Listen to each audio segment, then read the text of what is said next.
আলহামদুলিল্লাহ আমাদের ভাই আজকে আলহামদুলিল্লাহ তার নোটারি তার কাগজপত্র সব আমরা চেক করে দেখেছি। তার পরিচয় এবং তার নামটুকু আমরা বলবো, তার ডিস্ট্রিক্ট আমরা এই মুহূর্তে জানাতে চাচ্ছি না।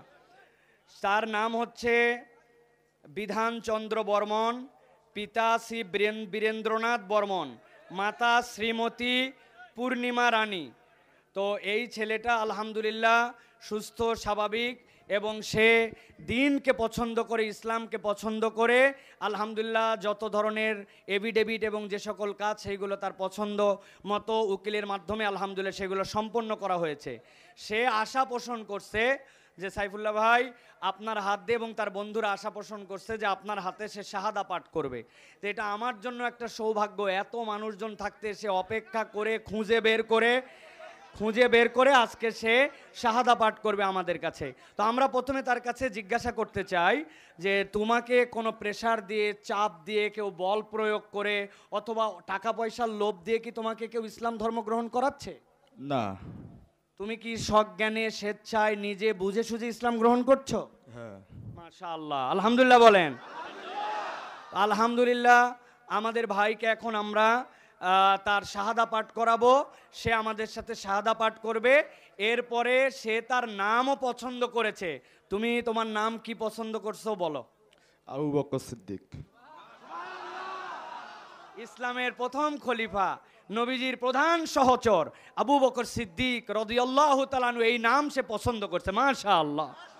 তা আমরা তাকে এখন যা বলবো তুমি সেটা পড়বা আমাদের সাথে।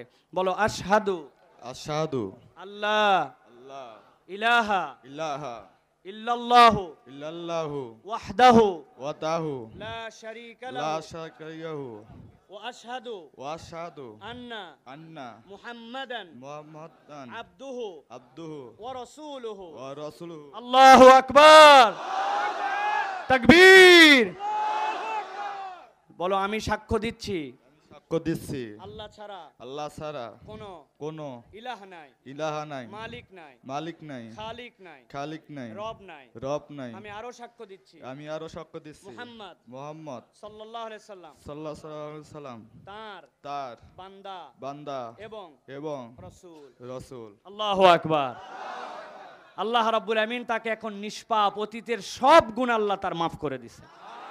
তুমি আমাদের সকলের জন্য দোয়া করো, আল্লাহ আমার সকল ভাইকে গুনাহ খাতা মাফ করে যেন আমাদেরকে জান্নাতের পথে কবুল করেন। বলো আমিন আমিন, আল্লাহুম্মা আমিন, আল্লাহুম্মা আমিন। মাশাআল্লাহ। এখন আমরা ইনশাআল্লাহ আমাদের এই আবু বকরের জন্য আমাদের অনেক দায়িত্ব আছে। আমরা আবু বকরকে অন্যান্য মুসলিমের মতো ভিক্ষুক মুসলিম বানাবো না।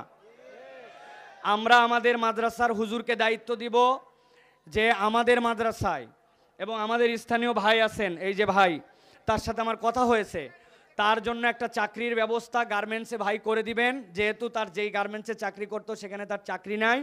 আর হুজুর তার মাদ্রাসায় তাকে রেখে কোরআন শিক্ষা দেওয়া, সূরা কেরাত মুখস্থ করানো, এইগুলার দায়িত্ব আমাদের মাদ্রাসা নিবে। রাজি আছেন ইনশাআল্লাহ? আলহামদুলিল্লাহ। আল্লাহ যেন কবুল করেন, বলেন আল্লাহুম্মা আমিন। আল্লাহ আবু বকরকে যেন কবুল করেন। আল্লাহ রাব্বুল আমিন তাকে দ্বীনের উপরে অটল অবিচল রাখেন। আমরা সকলে তার জন্য দোয়া করি। আল্লাহ জি মাশাআল্লাহ। দেখেন আল্লাহর বান্দা চলে আসছে, তার অফিসিয়ালি চাকরি ভাই দিয়ে দিবেন। ঠিক আছে, আলহামদুলিল্লাহ বলেন। আলহামদুলিল্লাহ। আল্লাহ কবুল করবেন, আল্লাহুম্মা আমিন।